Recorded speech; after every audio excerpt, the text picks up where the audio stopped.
सीमित कर दिया गया। चौथाई में तो दुनिया है और 3 हिस्से अमृत में है। दुनिया में तो कलह है, पीड़ा है, संताप है, यहां तो चैन नहीं। 3 हिस्सा जो अमृत में है उसका पता ही नहीं है। तो इस सिद्धांत के पढ़ने गुनने से और प्रवचन देने से क्या मतलब होगा? कागज में लिखा है बांच दो, समाधान कभी नहीं। जो हमारे सामने है ब्रह्म का चतुर्थ अंश, वो तो ये जगत है और ये दुख से भरा है, और उसके जो 3 पाद अमृत में स्थित है उसका पता नहीं है। तो इस सिद्धांत से मतलब क्या है? कहते रहो, सुनते रहो, जीवन बीत जाएगा, रहोगे वैसे को वैसे।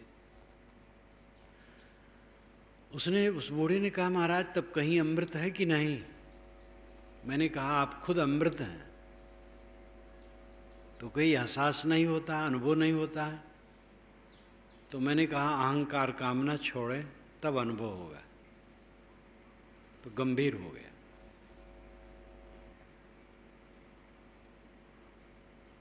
उसने कहा, महाराज समझ में आ रहा है, अब ये करना पड़ेगा। हम कहे, हाँ तो आप चाहते थे कि जहाँ 3 हिस्सा ब्रह्म है वहाँ पहुँच जाए, बस डूब जाए आनंद में, टिकट कटा ले, पहुँच जाए वहाँ। जहाँ आप हो वहीं ब्रह्म है, आप खुद ब्रह्म हैं। अब आप खुद अमृत हैं। कहीं कबीर कामो नहीं, जीवई मरण न होए। साहब कहते, कामना त्याग दो, अमृत हो जाओ। जीव तो मरता नहीं, वो तो अमर है, लेकिन कामना के वश है तो पीड़ित है। कामना का त्याग करे, अमृत हो जाए। अमृत है ही।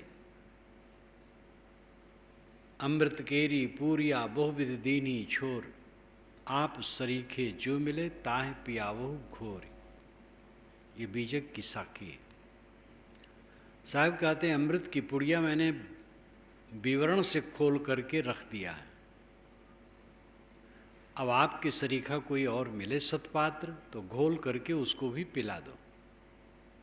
ये अमृत की पुड़िया है। स्वरूप बोध का विवरण और उसके लिए पवित्र रहनी, ये अमृत की पुड़िया है। स्वरूप बोध, स्वरूप बोध, स्व खुद, रूप पदार्थ, बोध ज्ञान, खुद के पदार्थ का ज्ञान, जो आपका पदार्थ है। आपका पदार्थ देह नहीं है, देह क्षणिक है। देह नहीं है तो और गिनाने की जरूरत नहीं। घर द्वार परिवार बाल बच्चे ये सब आपके नहीं है, ये है समझना। आपका पदार्थ अपना आपा है, आपका चैतन्य तत्व है, आपका होना है, आपका अस्तित्व है। मैं हूं, मैं खाता हूं, आता हूं, जाता हूं, ये काम करूंगा, ये काम नहीं करूंगा। जो मैं का केंद्र है उसको पहचाने। जीवन भर हम वृत्त में घूमते हैं, केंद्र में नहीं आते। केंद्र और वृत्त पर ध्यान दीजिए। तेली का कोल्हू जो देखे हों, अब नए जमाने में तो सब उड़ गया। तेली का कोल्हू घर में किसी एक कमरे में वो रखता था और एक बैल को नाद देता था और उसके आंख पर ढक्कन लगा देता था, दोनों तरफ इधर उधर न देखे। हाँक देता था। अभ्यास उसका ऐसा हो जाता था, बिना हाँके वो चलता रहता था। दिन भर चलता रहे, कहीं जाना तो है नहीं, घूमना है। वो कोल्हू के पास कभी नहीं पहुंचता था, घूमता था दिन भर और रात में भी, जब तक वो हाँके तब तक घूमे, लेकिन कोल्हू के पास नहीं पहुंचता था। वृत्ति है घेरा, केंद्र है मूल, वृत्त, परिधि, चक्कर, राउंड, चारों तरफ का चक्कर वो वृत्त है, परिधि है। और केंद्र कुलु, आत्मा केंद्र है और चित्त का जितना व्यापार है परिधि है। जो सोचना है सब परिधि है, घेरा है, वृत्त है। केंद्र आप स्वयं हैं। सुबह से शाम तक परिधि में घूमते रहते हैं, केंद्र में नहीं आते। अमृत कैसे मिले? मन में घूमते रहते हैं, मन में घूमते रहते हैं। मन परिधि है। जब केंद्र में आवें, अपने आप में आवें, ये ध्यानाभ्यास केंद्र में आने की प्रक्रिया है। परिधि छोड़ दो, चक्कर छोड़ दो, मन का भ्रमना छोड़ दो। जहां छुटे केंद्र में आ गए, अपने आप में आ गए। केंद्र, आप केंद्र हैं।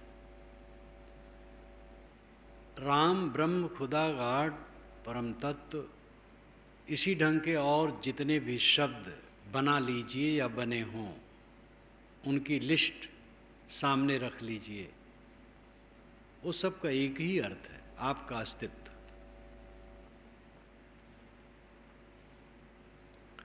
और यह बोध कोई नया नहीं है, यह बोध पुराना है। सदा से बोधवान इस बात को कहते रहे हैं। वेद दुनिया के प्राचीनतम शास्त्र हैं। भारत के तो है ही हैं, दुनिया के। उसमें कर्मकांड ज़्यादा है। उस जमाने में देवताओं को खुश करने के लिए, काल्पनिक देवताओं, प्राकृतिक शक्तियों को देवता मानकर उनको खुश करने के लिए प्रार्थनाएं, हवन इत्यादि हैं। लेकिन उतने भर नहीं है। उपहवरे गिरीणाम संघते चा नदीनाम धिया विप्रो अजायत, ये ऋग्वेद में कहा गया है।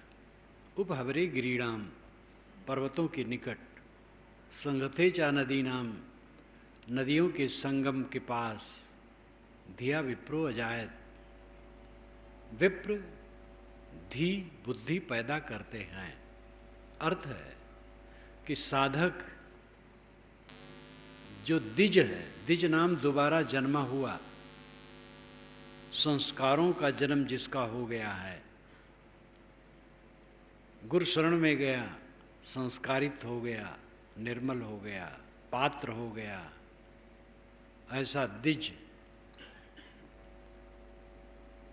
धिया जाए बुद्धि पैदा करता है। अर्थ है बुद्धि को शुद्ध करता है।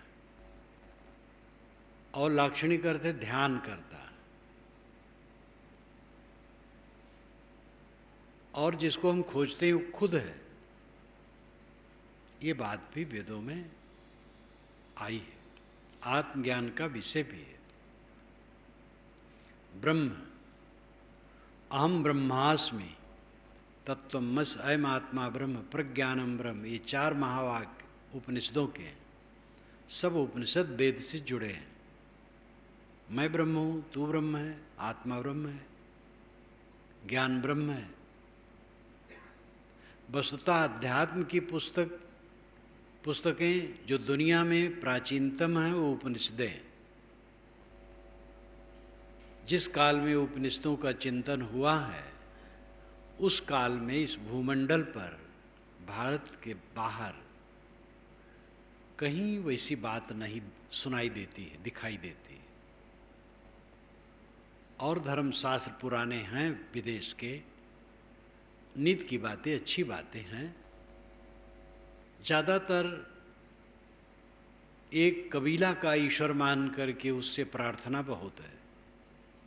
पुरानी बाइबल में आप देखिए, तो यहूदियों का ईश्वर यहोवा, जो उसको विपत्ति से निकालता है, उसकी कल्पना है। परोक्ष ईश्वर की कल्पना है, और वह भी ईश्वर कैसे है? जैसे कोई एक कबीला का नेता हो। आत्मज्ञान की गहराई में दिखाई नहीं देता है। उपनिषद काल में ईसा से भी 500-700-800 वर्ष पूर्व उपनिषदों का जो चिंतन हुआ है, वैसा चिंतन दुनिया में कहीं नहीं। ये भारतवर्ष की विशेषता है। सब उपनिषदें वेदों से जुड़ी हैं। उपनिषदों में परोक्ष ब्रह्म और अपरोक्ष ब्रह्म दोनों की चर्चा है। पहले तो हमें समझना चाहिए, सत्ता, पूरी सत्ता को हम 3 हिस्से में बांटें: प्रत्यक्ष, परोक्ष, अपरोक्ष। प्रत्यक्ष है इंद्रियों से प्रतीत मान, परोक्ष है मन की अवधारणाएं, और अपरोक्ष है स्वयं। इंद्रियों से प्रतीत मान जितना है प्रत्यक्ष है, उसमें मन का सहयोग है। मन का सहयोग ना हो तो इंद्रियां काम नहीं करेंगी। हमारा मन कहीं है, सामने कोई आदमी निकल गया, यह तो आभास होता है कोई गया है, लेकिन जब कोई पूछता है तो हम कहते हैं हाँ, ख्याल नहीं किया। कौन था? ख्याल नहीं किया। बात सुनते सुनते अगर हमारा मन अलग चला गया तो हम सुन नहीं पाते। तो इंद्रियों के ज्ञान में मन का सहयोग हुए बिना इंद्रियां बेकार हैं। मन सहित इंद्रियों द्वारा प्रतीतमान जगत प्रत्यक्ष है। आँख, नाक, कान, जीभ, चाम, ये 5 ज्ञान इंद्रियां हैं, और इनका सहयोग मन करता है। तब शब्द, स्पर्श, रूप, रस, गंध, ये 5 विषयों वाला जगत हमारे सामने उपस्थित होता है। इंद्रियों के सहित, मन के सहित इंद्रियों से प्रतीतमान जगत प्रत्यक्ष है। प्रत्यक्ष में सब उलझे। आदमी जन्मता है, बढ़ता है, पहले माँ को पहचानता है, फिर माँ पिता को बताती, फिर घर द्वार सब परिचित होता जाता है, और बढ़ता, भोला भाला रहता है और बढ़ता है,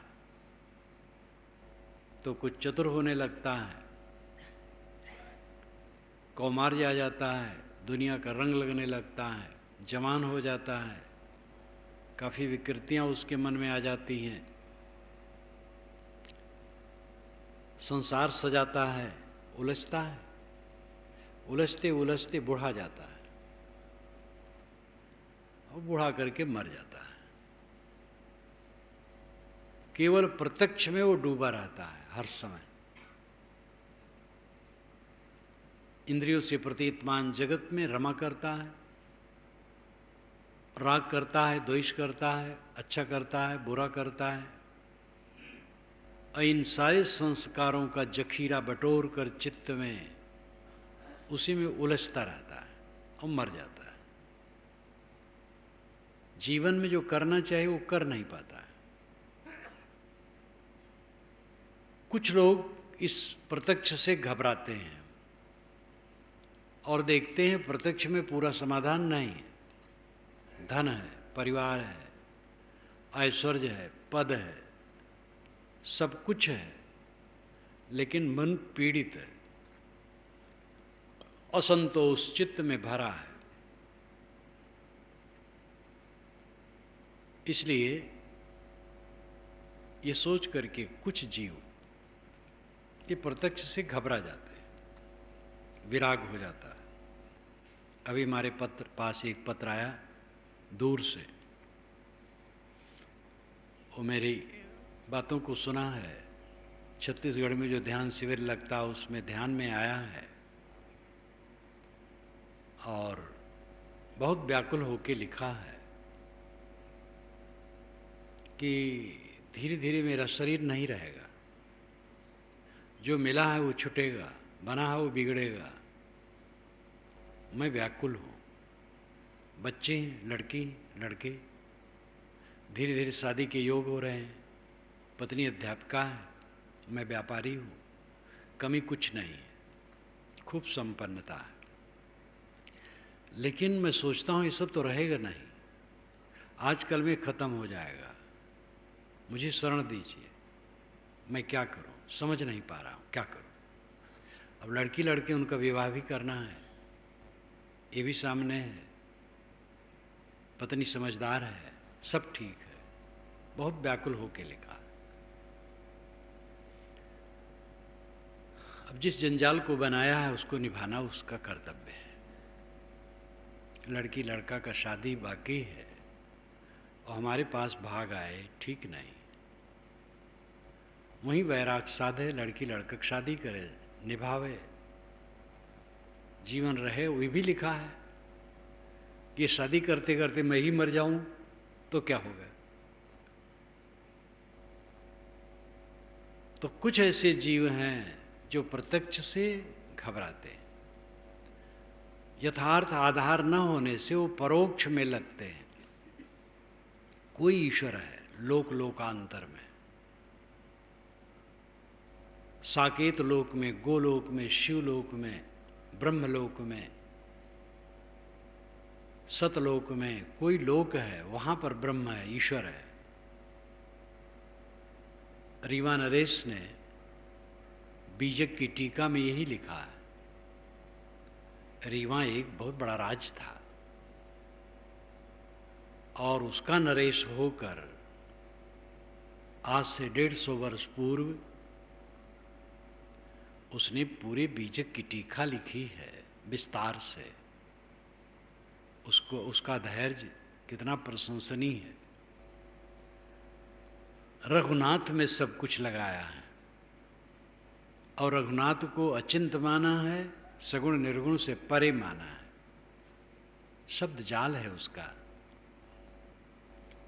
और रघुनाथ जी साकेत लोक में हैं, अयोध्या में। वो अयोध्या ये वाला नहीं, वो ऊपर है।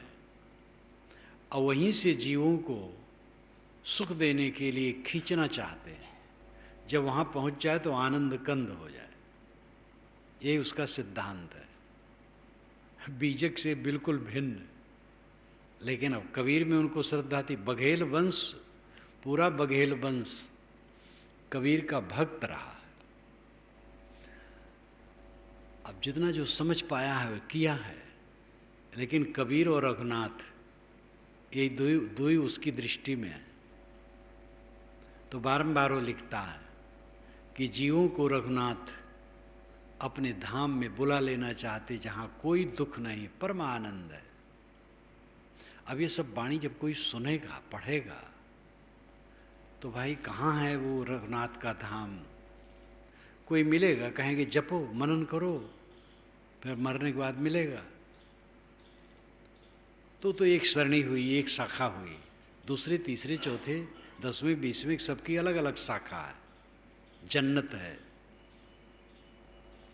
स्वर्ग है, न मालूम क्या क्या है। देवी देवता हैं कहीं, उनको खुश करो, काम करवा लो। सच्चिदानंद स्वरूप ब्रह्म परमात्मा वो मिल जाए, लिपट जाओ उससे, कब दर्शन देगा। इस भावना में भावाकार। और वो देहधारी भी होता है, राम के रूप में, कृष्ण के रूप में आया है, विष्णु शिव के रूप में रहा है। ब्रह्मा की इज्जत तो आजकल नहीं है वो भी वही स्वरूप।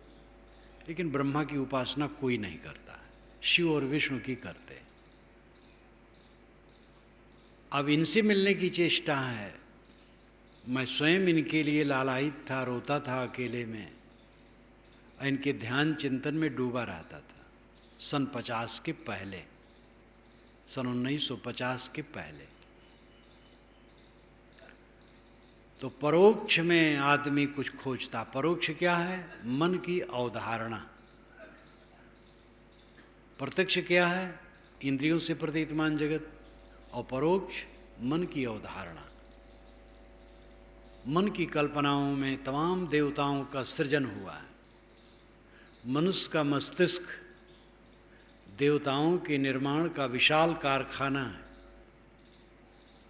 सारे देवता मनुष्य के मस्तिष्क से बनते हैं और लुप्त होते हैं, नए नए बनते हैं, बिगड़ते हैं।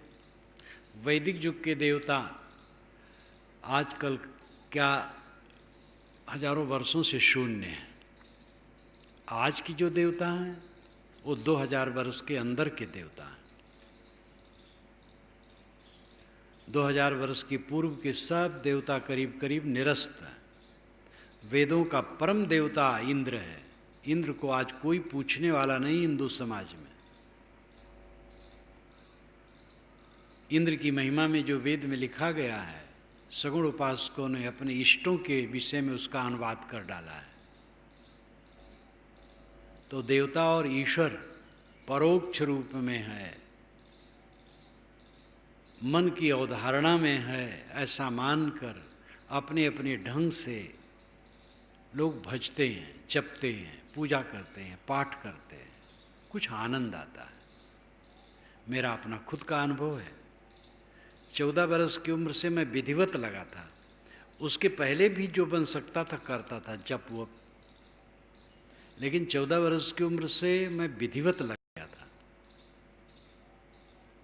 और 14, 15, 16, 17, 18 इतने दिनों तक लगा था।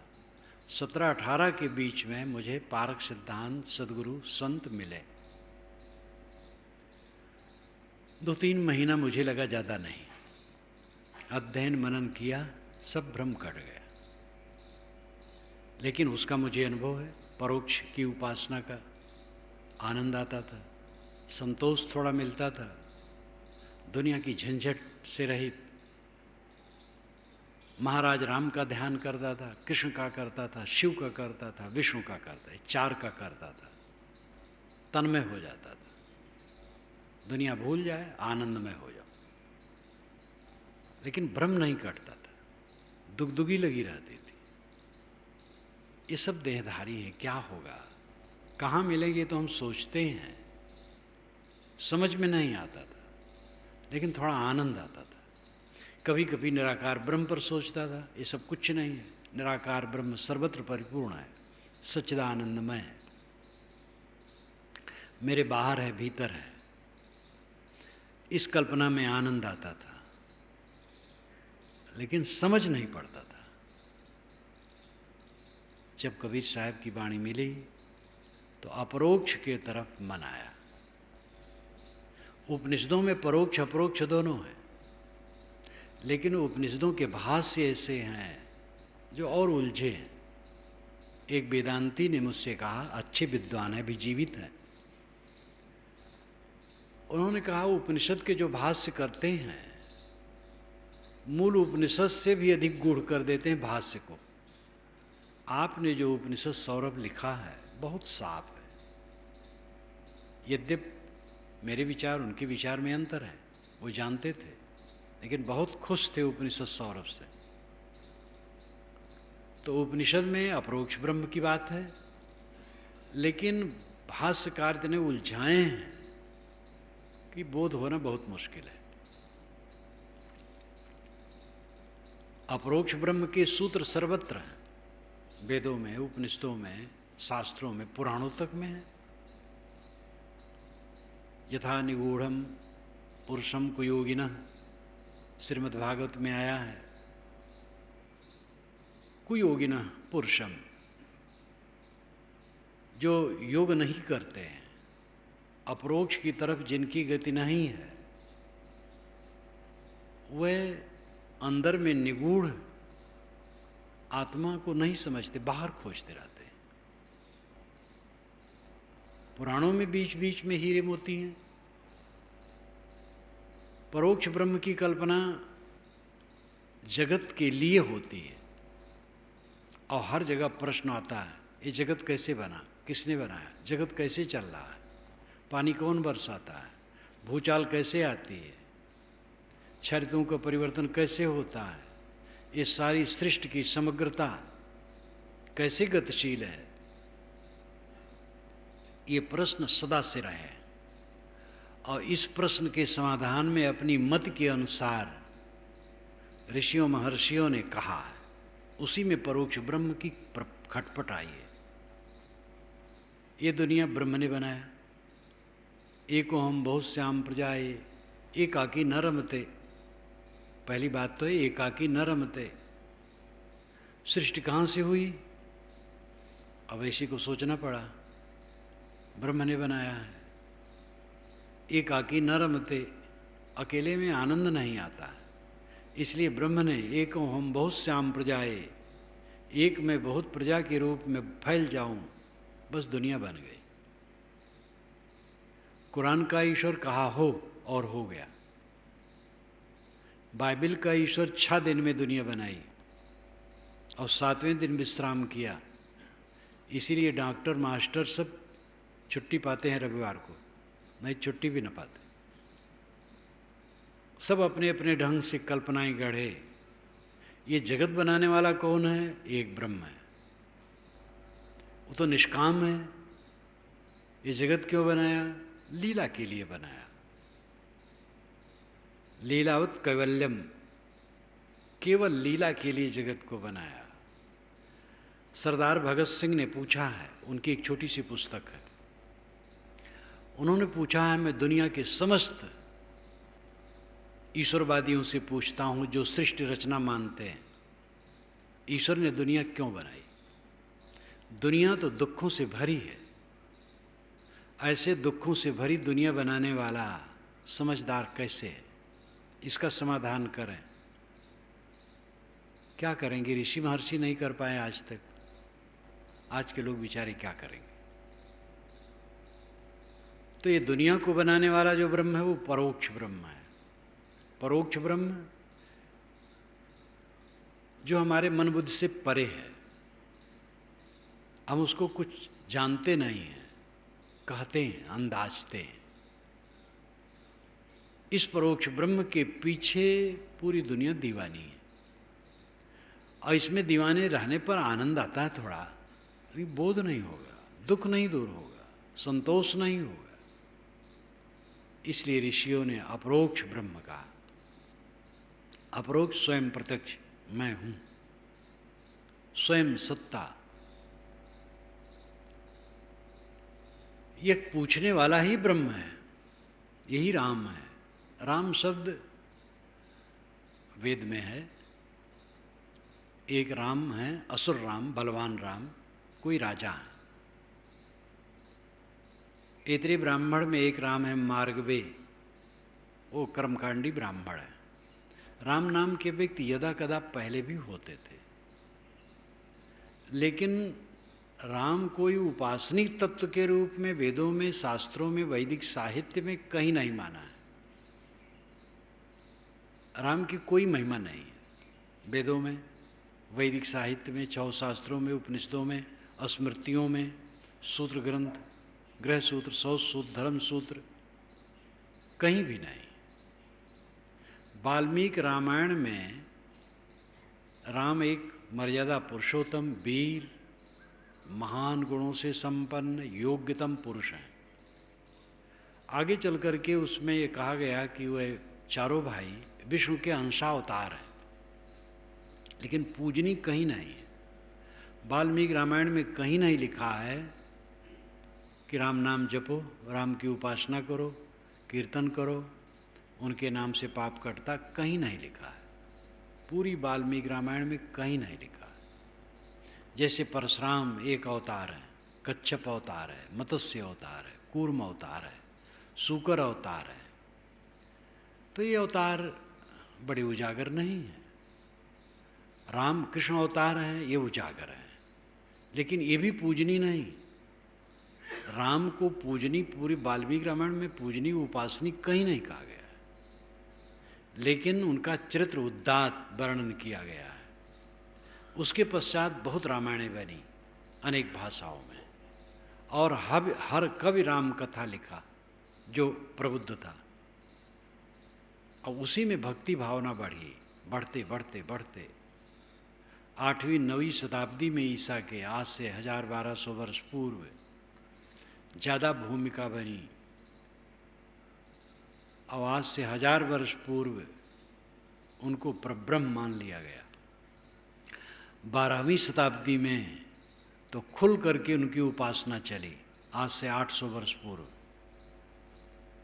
और 14वीं शताब्दी में 13वीं 14वीं में अध्यात्म रामायण बनी, जिसके लेखक श्री राम शर्मा नाम के विद्वान थे, वेदांती थे, बिहार बंगाल के बीच के हुए थे, और उसमें पूर्ण रूप से श्री राम का अवतार कहा गया। फिर गोस्वामी जी ने मानस लिखा, इस प्रकार विस्तार होता गया। राम की उपासना आज से 1000 वर्ष पूर्व से, विधिवत 800 वर्ष पूर्व से, तब विवेकियों को खटका कि एक व्यक्ति को उपासना की केंद्र में रख करके ठीक नहीं है, तो पंडितों ने भी कहा।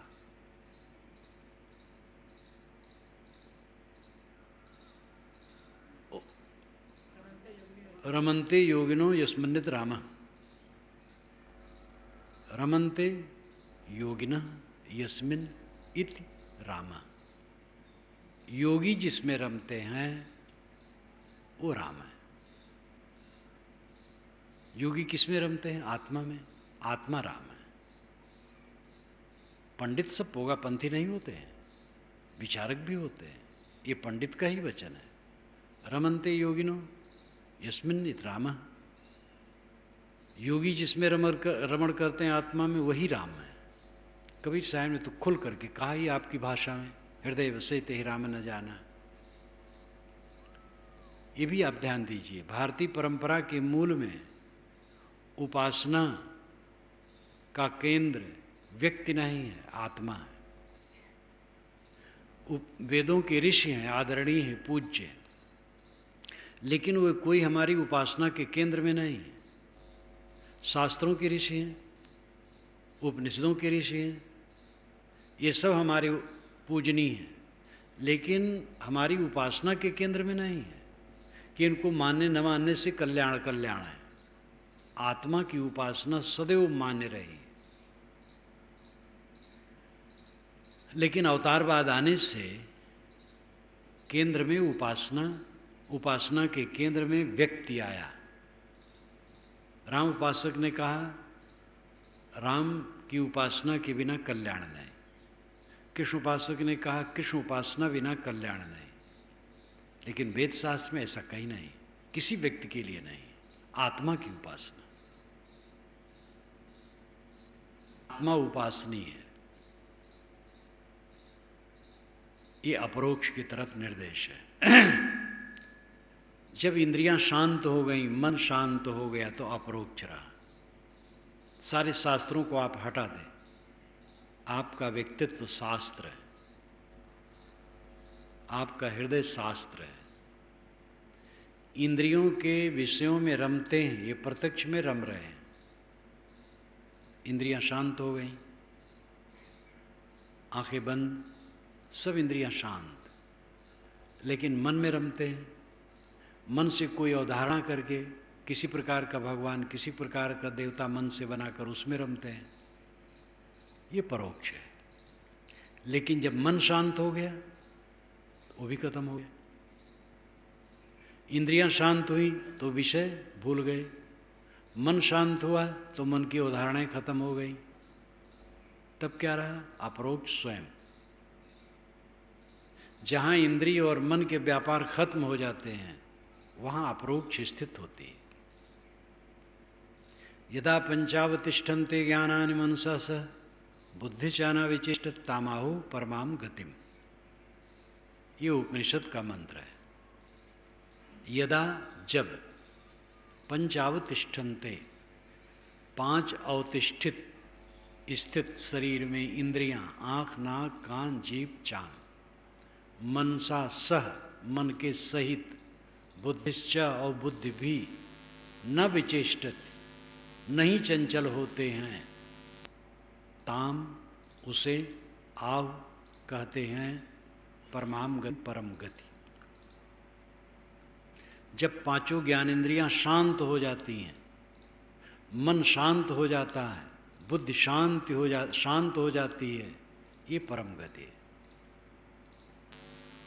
यहाँ किसी की आराधना नहीं बताई गई, आत्मा का भी नाम नहीं लिया गया। आत्मा तो है ही,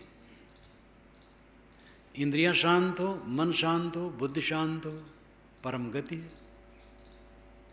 असली राम भजन यही है। इंद्रिय मन को शांत कर दो। आत्म संस्थम मनः कृत्वा न किंचिदप चिंतित, ये गीता में कहा गया। आत्म संस्थम मनः कृत्वा न किंचिदप चिंतित, मन को आत्मा में स्थित कर दो और किंचन मात्र चिंतन न करो, कुछ भी न सोचो। ये तो आपको बताया जा रहा है यहाँ। दृष्टि योग, स्वर योग इत्यादि करो पहले मन को ठहराने के लिए, लेकिन आखिर में बात क्या है? कुछ न सोचना, आत्मा अपने आप स्थित, कुछ न सोचना। ये अपरोक्ष दशा है। ये अपरोक्ष पद ही राम पद है। राम रूप में परम पुनीता, ये राम रहस्य साहब ने पंचग्रंथी में कहा, जो कबीर पंथ के बहुत बड़े विद्वान और संत थे। राम रूप में परम पुनीता, राम भूमिका बासक युक्ता। राम भूमिका में कौन बसता है? जो युक्ता है, युक्त, संतुलित, जिसका चित्त संतुलित है, और राम भूमिका में बसता है, राम की जमीन में बसता है। राम की जमीन क्या है? आपकी चेतना, आपकी ज्ञान ज्योति, अंतर ज्योति, वही राम की भूमिका है। वही ब्रह्म है, वही ईश्वर है, वही परम तत्व है। लेकिन अपने को झुठलाया बहुत गया। भक्ति भावना के जोश में इतना कह डाला गया, जीव तुच्छ है, जीव अल्पज्ञ, जीव तुच्छ है, अल्पज्ञ है, तो इसका कल्याण कैसे होगा? ये तुच्छ नहीं है, यही महान है। जीव न होता ईश्वर की कल्पना कौन करता? शास्त्र कौन बनाता? सारे वेद शास्त्र किसकी रचनाएं हैं? सारे ईश्वरों की अवधारणा किसने की है? सारे देवताओं का सृजन किसने किया है? सारे मंदिर, मस्जिद, चर्च किसने बनाए? सारे ज्ञान विज्ञान का विकास किसने किया? जीव ने किया। जीव न होता ये सब कौन करता? जीव अल्पज्ञ है, ईश्वर सर्वज्ञ है। ये जीव ही अपनी भूल से कहता है। अगर वो अल्पज्ञ है, सर्वज्ञ कहाँ? कभी ईश्वर आकर के कहा कि मैं सर्वज्ञ हूं? आप ही कल्पना कर दें। अल्पज्ञ, बहुज्ञ और सर्वज्ञ। अल्पज्ञ जो कम जाने, बहुज्ञ जो ज्यादा जाने, सर्वज्ञ जो सब कुछ जाने। तो अल्पज्ञ और बहुज्ञ तो होते हैं, सर्वज्ञ लाक्षणिक अर्थ ही में सर्वज्ञ का समाधान हो सकता है। जो कम जानता है अल्पज्ञ है, जो ज़्यादा जानता है वो बहुज्ञ है, और ज़्यादा जानने में भी कई श्रेणियां हो जाएंगी। कोई इतना ज़्यादा जानता, कोई और ज़्यादा जानता, कोई और ज़्यादा जानता। लेकिन सर्वज्ञ सब कुछ जाने ऐसा कोई नहीं। बड़े बड़े सिद्ध महात्मा अपनी मूंछ के बाल नहीं जानते हैं कितने। अच्छे अच्छे डॉक्टर शरीर का भेद नहीं जानते, अंदाज करके दवाइयां करते। सर्वज्ञ कौन है? सर्वज्ञ का अर्थ एक सीमा में है। जैसे कि एक मकान बनाने वाला मिस्त्री है, तो जिस श्रेणी का वो मकान बनाता है उसमें सर्वज्ञ है। नींव कैसे डालनी चाहिए, दीवार कैसे बनानी चाहिए, छत कैसे डालनी चाहिए, वो जानता है। बड़ा मकान बनाना है तो उसमें उस नहीं, बड़ा मिस्त्री चाहिए। कल्याण के लिए मैं कौन हूँ, मेरा बंधन क्या है, छुटकारा कैसे होगा, इन रहस्यों को जान लेने से कल्याण के लिए वो सर्वज्ञ हो गया। तो सर्वज्ञ की जो परिभाषा होगी वो एक स्तर से होगी। लेकिन कोई योगी है, ज्ञानी है, जीवन मुक्त है, कृतार्थ आत्मा है, तो जहाँ बैठा अंदर जानता है क्या क्या चीज़ है।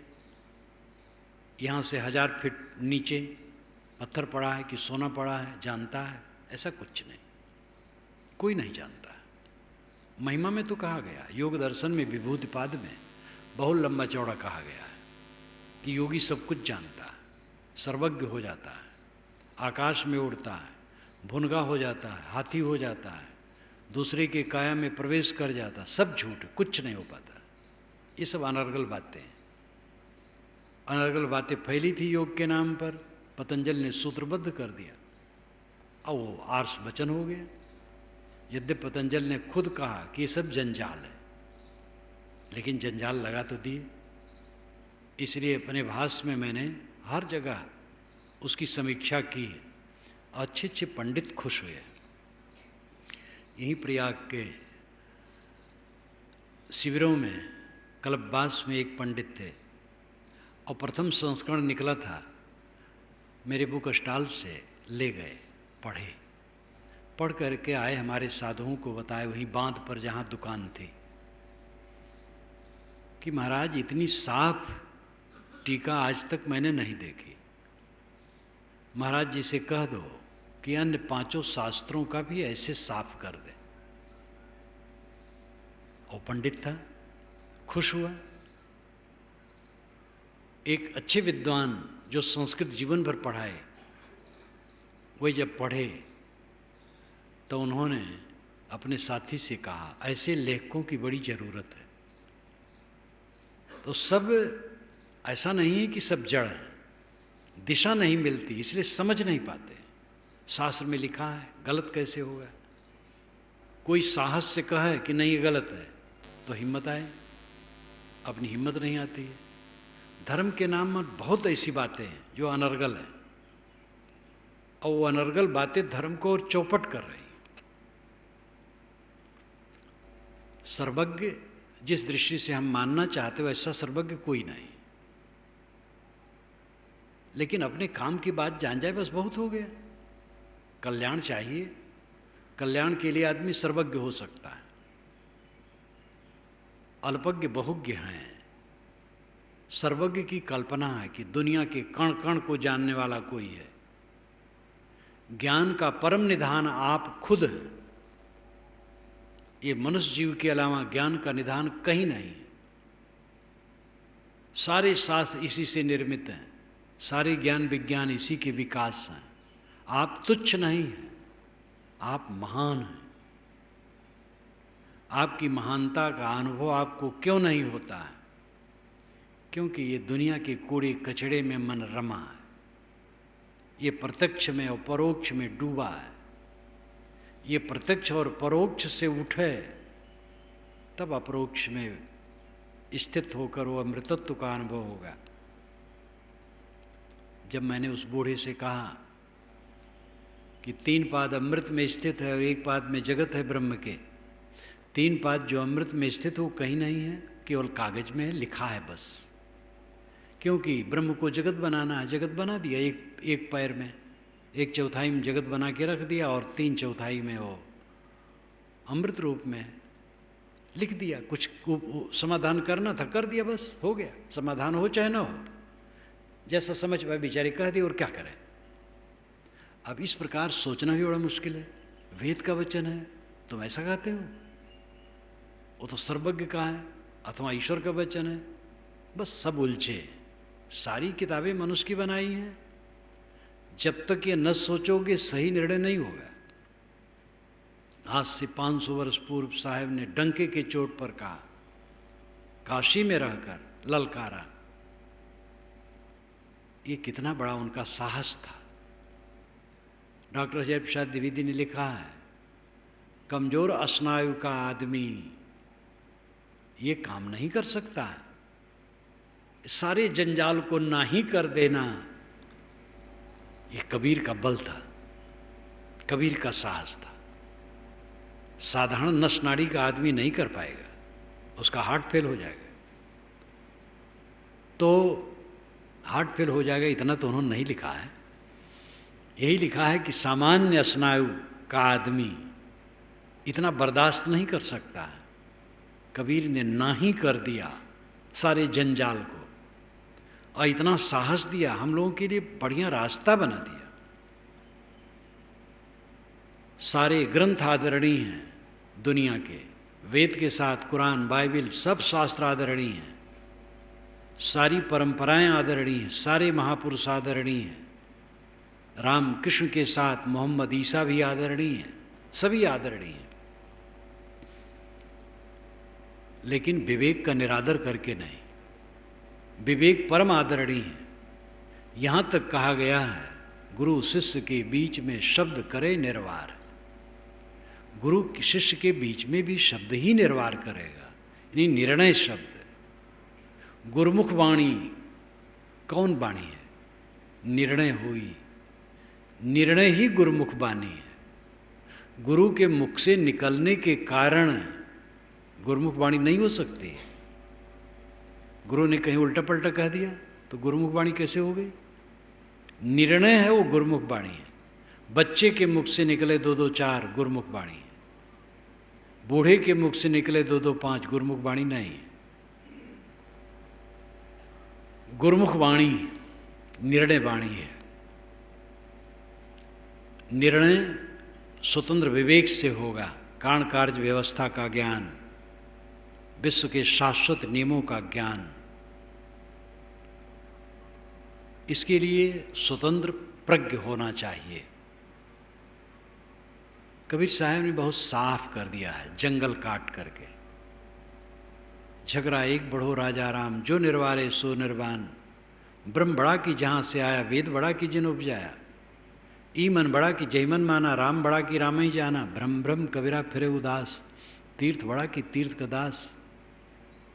झगड़ा एक बढ़ो राजा राम, ऐ राजा राम, ऐ मनुष्य। मनुष्य को साहब राजा राम कहते हैं। एक बहुत बड़ा झगड़ा बढ़ गया है, जो उस झगड़ा का निर्वार कर दे वो निर्वाण शांति पाता है। ब्रह्म बड़ा की जहाँ से आया, ब्रह्म बड़ा है कहते हैं लोग। तो साहब पूछते हैं, ब्रह्म की कल्पना जहाँ खड़ी हुई वो बड़ा है कि ब्रह्म बड़ा है? ब्रह्म की कल्पना किसने की? मनुष्य ने। तो मनुष्य बड़ा है कि ब्रह्म बड़ा है? आप पढ़े, ब्रह्म बड़ा की जहाँ से आया। तो उसने उत्तर दिया कि भाई देखो, वेद में लिखा है ब्रह्म बड़ा है। तो साहब ने कहा, वेद बड़ा कि जिन उपजाया। वेद बड़ा है कि वेद का रचयिता? वेद का रचयिता मनुष्य है। तो उसने कहा, मैं वेद को अनादि मानता हूँ। तो साहब ने कहा, ई मन बड़ा कि जय मन माना। मन बड़ा होता है कि मन को मानने वाला? मन को मानने वाला मनुष्य वो बड़ा होता है। तो कहे, भाई देखो आप तो पीछे पड़ गए हमारे कबीर साहब, मैं तो राम को, ईश्वर को अलग मानता हूँ। तो साहब ने कहा, राम बड़ा कि राम ही जाना? राम बड़ा है कि राम को जानने वाला बड़ा है? अगर तुमसे अलग राम है तो उसकी तुम कल्पना कर रहे हो, तो अपने तरफ क्यों नहीं लौटते हो? ब्रह्म ब्रह्म कबीरा फिरे उदास, तीर्थ बड़ा की तीर्थ का दास। तो सामान्य लोगों की तरफ भी दृष्टि की साहब ने कि ये संसारी जीव भटकते हैं, गया प्रयाग अयोध्या पता नहीं कहाँ कहाँ भगवान को पाने के लिए। तीर्थ बड़े हैं कि तीर्थ का दास बड़ा है? तीर्थ का दास बड़ा है जिसने तीर्थ का निर्माण किया। वो न जाए वहाँ तो सुना सना हो जाएगा। कुल थोड़ी पंक्तियों में मनुष्य की विशेषता पर साहब जोर देते हैं। इतना निर्भय उस समय कहे, आप तुच्छ नहीं, आप महान हैं, आप अमृत हैं, अपनी गरिमा को समझें। और ये सब के लिए प्राचीन शास्त्र में बल है। उपनिषद यही कहते हैं, अहम ब्रह्मास्मि, मैं ब्रह्म हूँ, तत्त्वमसि, वह तू है। अयम आत्मा ब्रह्म, ये आत्मा ब्रह्म है, प्रज्ञानम ब्रह्म, ज्ञान ब्रह्म है। अपने को पहचाने, यही राम है, अंतरात्मा ही राम है, अंतरात्मा ही ब्रह्म है। आपका स्वरूप है वह शुद्ध चेतन। ये बाहर वाला तो दुनिया का है, भीतर वाला तेरा है। ये शरीर तो नकली है। इस पिंजड़े में जो बैठा शुद्ध चेतन है वो आपका स्वरूप है, वो अमृत है। लेकिन उस अमृतत्व का अनुभव होगा जब अहंकार कामना का त्याग करें। हम क्यों जलते हैं अहंकार कामना में? एक तो अहंकार कामना अविद्या बस पहले से है, और दूसरे जीवन यात्रा में जो प्राणी पदार्थ पद परिस्थिति इत्यादि जुड़ते हैं उनमें अहंकार कामना होने लगती है, हम भटक जाते हैं। जो सदैव निगरानी रखे अपने मन की, जो जागता रहे, समझे सारा संबंध झूठा है, वो जागता रहे, वो भटकेगा नहीं। यहाँ आप लोगों ने मुझे ऊंचे गद्दी पर बैठा दिया है। मुझे ये नहीं मानना चाहिए कि गद्दी पर बैठने से मैं बड़ा हो गया हूँ और इस गद्दी में कोई फायदा है। ये गद्दी तो क्षणिक है, उतर जाना पड़ेगा। आप लोग यहाँ चले जाएं, मैं बैठा रहूं तो लोग कहें कि दिमाग खराब हो गया। अब मुझे गद्दी मिली कि मैं क्यों उतरूं, बैठे रहूं 24 घंटा रात दिन, तो दिमाग खराब भी तो माना जाएगा। कोई संजोग कहाँ स्थिर है। ये संजोग में जो अहंकार कामना हो जाते हैं ये जलाते हैं जीव को। सतत जागरूक रहो, जो मिला है रहेगा नहीं, किसी का कुछ रहने वाला नहीं, लेकिन आप स्वयं सब जगह कहीं भी रहेंगे। जो मिलेगा छूटेगा, लेकिन आप अपने से नहीं छूटेंगे। आत्मा से आत्मा कभी अलग नहीं हो सकता है। जो आपका परम प्रीतम है वो आपका स्वरूप है। याज्ञवल्क्य ने बृहदारण्यक उपनिषद में कहा है, जो पुत्र से मोह करता है वो आत्मा से मिलने में पर्दा करता है। कहीं भी मोह करते हो तो आत्मा से मिलने में पर्दा करते हो। सबका मोह मिटने पर तब आत्मा में विश्राम मिलता है। आत्मा आपका अमृत है, आप स्वयं अमृत है, सीधे कहें। अहंकार कामना होने से अमृतत्व का अनुभव नहीं होता। अहंकार कामना छोड़ करके देखिए, 1 घंटा बैठ जाइए और सोचिए बराबर, मेरा कुछ नहीं, मैं किसी का नहीं हूं, मेरा कोई नहीं। विनम्र बन जाइए एकदम। बाल बच्चे या घर द्वार या साधु महात्मा है तो मठ मंदिर कहीं भी है, रोग हमारे और आप में वही है। अहंकार कामना का रोग गृहस्थों में है, हमारे में भी है। उसी को काटने के लिए इसमें आए हैं। वेश धरने से हम अहंकार कामना से मुक्त हो गए, ऐसी बात नहीं। वो तो अंदर से समझना पड़ेगा कितना मुक्त हुए। संबंध में, संग दोष में अहंकार कामना जगने की संभावना रहती। इसको रात दिन काटें। 1 घंटा 10 मिनट आप कभी अनुभव करेंगे जब पूरा निर्माण निष्काम हो जाएंगे, आनंदमय हो जाएंगे, अमृत हो जाएंगे। अमृत आएंगे, इसी को बढ़ाना है। अमृत कहाँ है? आपका स्वरूप अमृत है, आप खुद अमृत हैं। अहंकार कामना त्याग कर उसका अनुभव होगा।